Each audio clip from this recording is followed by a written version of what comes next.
नमस्कार दोस्तों, कैसे हैं आप सभी। आज नए टॉपिक के साथ आप सभी का स्वागत है मन की बात भावना के साथ। आज का आपका होली का फेस्टिवल आई होप बहुत अच्छा रहा होगा। आपने खूब रंग खेले होंगे, खूब अच्छे से सेलिब्रेट किया होगा, कांजी गुजिया पी होगी, खूब एंजॉय किया होगा और खूब पानी से गुब्बारे भरे एक दूसरे को मारे होंगे। आई होप आपने अपनी होली के रंगों को, त्योहार को उसी तरीके से बनाया होगा जैसे आप अपनी ज़िंदगी में रंग भरना चाहते हैं। आज उन सतरंगों को अपनी ज़िंदगी में ज़रूर डाला होगा।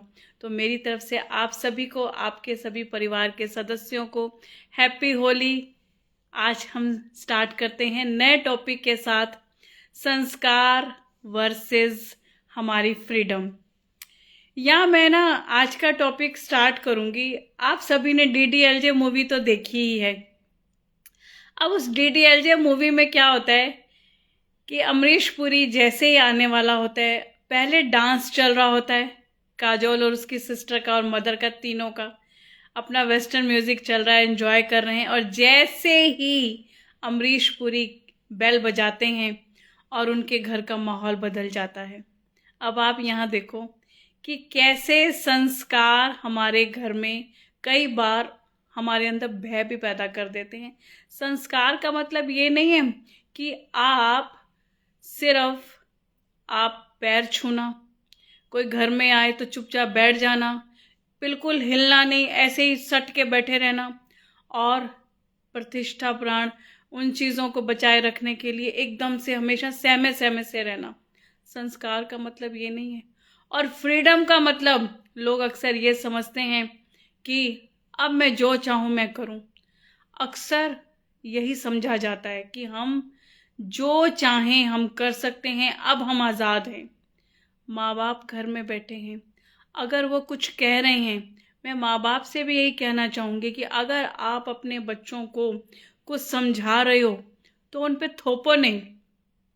थोपने से कहानी बदल जाती है, थोपने से बच्चे और बिगड़ जाते हैं। कई बच्चे तो इतने जिद्दी होते हैं कि जो कहा है ना, जिस चीज़ को मना किया है उस चीज़ को ज़्यादा करते हैं। तो इसलिए अपनी इन चीज़ों को थोड़ा सा ना समय के रहते बदलते हुए बच्चों को समझाने की कोशिश करो कि हम तुम्हारे साथ खड़े हैं। जहाँ पर भी आप एंटर करोगे हम तुम्हारे साथ खड़े हैं। मान लो जैसे किसी बच्चे ने कोई सब्जेक्ट चूज़ किया है और किसी फील्ड में वो जाना चाहता है, तो मैं यहाँ पर ना आपको एक छोटी सी स्टोरी से बताऊंगी कि एक बार क्या हुआ। एक लड़की जो कि इंजीनियरिंग करना चाहती थी और इंजीनियरिंग के लिए वो प्रिपरेशन भी कर रही थी, और पूरा का पूरा वो अपने टीचर से सारी की सारी इंक्वायरी लेकर आती है कि क्या प्रोसीजर है, किस तरीके से मेरे को एंट्रेंस को क्लियर करना है, पूरी तैयारी करी जाती है। और एंट्रेंस का दिन आता है, एकदम से उसके पेरेंट्स का मन बदल जाता है कि तेरे को हम इंजीनियरिंग नहीं कराएंगे, तेरे को हम हॉस्टल नहीं भेजेंगे, क्योंकि लड़कियों की सिर्फ जो लाइन होती है ना, वो सिर्फ और सिर्फ टीचिंग की लाइन होती है और वो तुम्हारे लिए बेहतर है।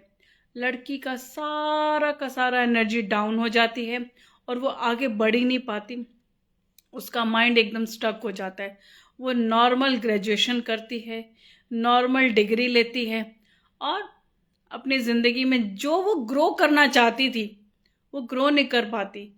और इन थपेड़ों के खाते खाते वो क्या करती है कि एक ऐसा सब अपनी लाइन बीच का रास्ता निकालती है और उसमें उसे इतने स्ट्रगल करने पड़ते हैं, और जाकर फिर जब अपने मुकाम पर पहुंचती है तो समय बहुत कुछ निकल चुका होता है। इसलिए मैं पेरेंट्स से यही कहूँगी कि बच्चा जो करना चाहता है उसकी आप सर्च करो, उसको सर्च करो कि वो सही चूज कर रहा है। हमें थोपना नहीं चाहिए, बच्चा मिसगाइड हो जाता है। हमारे संस्कार हमें ग्रोथ देते हैं और फ्रीडम हमें पंख देती है। अब देखो ना, अगर आपको ग्रोथ तो मिल गई, अगर आपको पंख मिल गए, आप उड़ना तो सीख जाओगे लेकिन आप डायरेक्शन लेस हो जाओगे। तो इस चीज़ों को ना बैलेंस करके चलना चाहिए, एक रिस्पेक्ट और एक आपका ट्रस्ट। अब जैसे बच्चा, उसने जो भी अपनी ज़िंदगी में करना है वो घर से बाहर निकल रहा है, तो पेरेंट्स को उसके ऊपर इतना फेथ होना चाहिए कि वो बाहर जो करने जा रहा है, बाहर जो वो सीख रहा है, उसके सीखने को जब वो आए घर पे तो उसके पीछे नहीं पड़ जाना चाहिए। बाहर से वो कुछ सीख के आ रहा है ना, उसको, पेरेंट्स को अपने बच्चे के ऊपर इतना विश्वास होना चाहिए कि वो जहाँ जा रहा है वो बिल्कुल सही जा रहा है। अगर वो वहाँ पर भटकेगा, कहीं मिस यूज करेगा कोई उसका, तो आप बैठे हो ना उन चीज़ों को संभालने के लिए। तो रिस्पेक्ट और ट्रस्ट, बच्चे को भी ये समझना चाहिए कि जब अगर पेरेंट्स आपको कुछ डांट रहे हैं, मना कर रहे हैं, तो उसको भी ये समझना चाहिए कि तुम बाहर जाते हो, उन पेरेंट्स ने, आपका 25-30 साल का गैप होता है, उन पेरेंट्स ने ज़्यादा दुनिया देखी है, आपसे ज़्यादा वो जानते हैं। अगर वो किसी चीज़ को मना कर रहे हैं तो पहले रुकना चाहिए। हम रुकते नहीं हैं, हम शोर मचा देते हैं, बहस कर देते हैं और वहाँ मामला बिगड़ जाता है। हमें हर चीज़ को समझना चाहिए। आज की डेट में ना फ्रीडम का मिसयूज़ करा जा रहा है। अब यहाँ पर आप देखो कि लड़कियों को, पहले क्या होता था कि पहले की लड़कियों को घर से बाहर निकलना भी मना होता था। जैसे आज होली का त्यौहार है, पहले क्या होता था कि होली का त्यौहार होता था ना, लड़कियों को बाहर निकलना मना होता था, या बाहर नहीं जाओगे, किसी पे रंग नहीं लगाओगे। अब वहाँ पर इतनी घरों में रिस्ट्रिक्शंस होती थी, उनके घर में होली का त्यौहार मतलब ये होता था हल्का सा रंग लगाया, जाकर बैठ जाओ। किसी किसी घरों में इतने रिस्ट्रिक्शंस होती थी। फिर वहाँ की दादी ने कहा कि यहाँ पर त्यौहार को कैसे मनाया जा रहा है, मेरे घर में तो वो खुशी ही नहीं है, जो सामने वाले घर में इतनी खुशी रंगों की चल रही है। तो फिर वो क्या करती है, सबको एक, वहाँ पहले तो मैं बड़े बड़े आंगन वेड़े होते थे, तो वो लोग क्या करते थे, सबको वहाँ बुलाया जाता है। पहले प्रतिष्ठा जो होती है, जो आपके संस्कार होते हैं, पूरा सबको रंग से लगाया जाता है। फिर कहती है म्यूजिक लगाओ, फिर सारा घर उस म्यूजिक पे डांस करता है। तो आप ये देखो कि किस तरीके से त्योहार को मनाया जाता है। आप इन चीज़ों को धीरे धीरे खुलते जा रही हैं, फ्रीडम मिलती जा रही है। कई बार ना फ्रीडम जो है ना गलत रास्ता दिला पे चला देती है। कई बार फ्रेंड सर्कल ऐसा मिल जाता है और हम उनके रहते गलत आदतों में, गलत संगतों में पड़ जाते हैं, जिससे कि बड़े खामियाजे भुगतने पड़ते हैं। तो हमें इन चीज़ों पे भी अपने आप को रोकना चाहिए कि हम फ्रीडम का मिसयूज़ ना करें। आजकल अब आप ये देखो कि जैसे गर्ल्स को पहले रिस्ट्रिक्शंस हुआ करती थी, अब गर्ल्स को साथ दिया जा रहा है। गर्ल्स ने अपनी माँ को देखा, अपनी दादी नानी को देखा कि किस तरीके से उन्होंने सफ़र करा है। आज की डेट में लड़की सफ़र नहीं करती है, वो स्टैंड लेती है, पर 90% केसेस में क्या हो रहा है कि इसका मिसयूज़ कर रही हैं लड़कियां, इस चीज़ का, इस फ्रीडम का मिसयूज़ कर रही हैं, गलत फ़ायदा उठाती हैं, हावी होती जा रही हैं। हावी होना उनके खुद के लिए नुकसान है। जैसे ही लड़की हावी होएगी, वो किसी को कुछ समझेगी नहीं, तो क्या होगा, घर में फिर तांडव ही होगा ना, आपके घर का एनवायरनमेंट ही खराब होगा ना। फ्रीडम ज़रूरी है, पर अपने दायरे में रहकर, चाहे लड़का हो चाहे लड़की हो। मैं अलग अलग की नहीं बात कर रही। आज की डेट में लड़का लड़की सब समान है, क्योंकि इक्वल पढ़ाई कर रहे हैं, इक्वल आगे जा रहे हैं। तो उनको इस चीज़ को, अपने आप को बैलेंस करना पड़ेगा, अपने रिश्तों को बनाकर रखना पड़ेगा, हर चीज़ को बैलेंस करना पड़ेगा और ट्रस्ट दिखाना पड़ेगा कि किस तरीके से आप इस ट्रस्ट के रहते अपनी ज़िंदगी में आगे ग्रो कर रहे हो। यहाँ मैं आपको ना संस्कार और फ्रीडम के ऊपर एक हमारी मूवी आई थी 3 इडियट्स की, मैं यहाँ पर उस एग्जाम्पल से आपको समझाती हूँ। क्या हुआ, फरहान, जो उसके फादर ने कई मेहनत करके उसको एसी रूम दिलाने, एसी लगाने के लिए कितनी कड़ी मेहनत करता है, लैपटॉप लेके आता है और फिर उसको इंजीनियरिंग में डालता है। तीनों दोस्त वहाँ पर इंजीनियरिंग कर रहे होते, पर उसका वहाँ मन नहीं लग रहा होता, क्योंकि वो फोटोग्राफ बनना चाहता है। आमिर खान को, उसके फ्रेंड को ये पता चल जाता है और वो उसकी खींची हुई इन पिक्चर्स को यूनिवर्सिटी में भेज देता है। तो अब आप ये देखो कि जब उस यूनिवर्सिटी में वो अप्रूवल आ जाता है, वो कहता है जा अपने पेरेंट्स को बता कि तू इंजीनियरिंग नहीं करना चाहता। कहते हैं कि अगर आप पेरेंट्स को एक बार, अगर आप सच्चे हो ना, आपको अपने ऊपर फेथ है, अपने ऊपर ट्रस्ट है, और आपको ये भी पता है कि मेरे पेरेंट्स कहीं ना कहीं मुझे समझेंगे, सिर्फ पूरी ज़िंदगी में आपकी जर्नी में सिर्फ एक माँ बाप ही ऐसे होते हैं जो बच्चों के साथ, चाहे वो गलत करे, अच्छा करे, जैसा भी करे, आपका बच्चा एवरेज हो, बिलो एवरेज हो, जैसा भी हो, सिर्फ वही आपके साथ खड़े होते हैं और स्टैंड लेते हैं, चाहे कुछ भी हो जाए।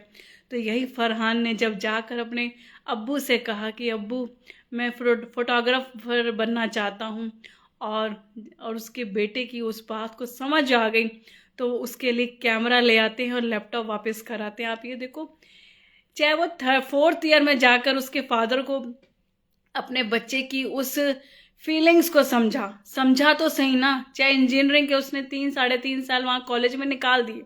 तो यहीं पर हमने अपने बच्चों के साथ करना है कि अगर बच्चा संस्कार के दायरे में रहकर, फ्रीडम के रहते, अगर वो सही डायरेक्शन में जा रहा है तो हमें उसका ज़रूर साथ देना चाहिए, नहीं तो खामियाजा हमें भुगतना पड़ता है। अब यहाँ पर मैं आपको फ्रीडम का एक और एग्जाम्पल बताती हूँ।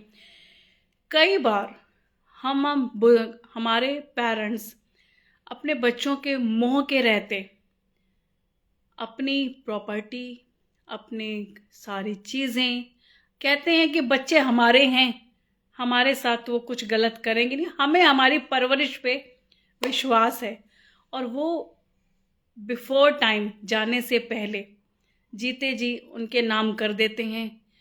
और बच्चे कई बार अच्छे निकल जाएं, कहते हैं ना, पूत कपूत तो क्यों धन संचे, पूत सपूत तो भी क्यों धन संचे। बात गहरी है पर समझने वाली है। दोनों केस में धन क्यों संचे, अगर कपूत निकला तो वेस्ट कर देगा, सपूत निकला तो 4 गुना कर देगा। अगर बिफोर टाइम रहते अगर आप अपने बच्चों के नाम कर दे तो बच्चे उस फ्रीडम का मिसयूज कैसे करते हैं। पैसा हो गया, हमें तो माँ बाप ने सारा पैसा दे दिया, क्या करते हैं, अपने ही माँ बाप को वृद्धाश्रम में छोड़ आते हैं। मैं कहती हूँ अपना कंट्रोल, अपनी आखिरी सांस तक जो आपने 40 साल की ज़िंदगी में जो संजोया होता है, मैं कहती हूँ सपोर्ट के लिए, फाइनेंशियल सपोर्ट के लिए खड़े रहो। बच्चा जो अपनी पढ़ाई से कमा रहा है, अपने परिवार को, फैमिली को चला रहा है, आप करो, लेकिन अपना कुछ चीज़ों का, अपने हथियार अपने जीते जी अपने हाथों को नहीं काटना चाहिए। अब आपकी जो एक प्रेजेंस है, आपकी जो एक इमेज है, अगर अच्छे हैं ना बच्चे, तो आपको कभी भी आपके साथ गलत नहीं करेंगे।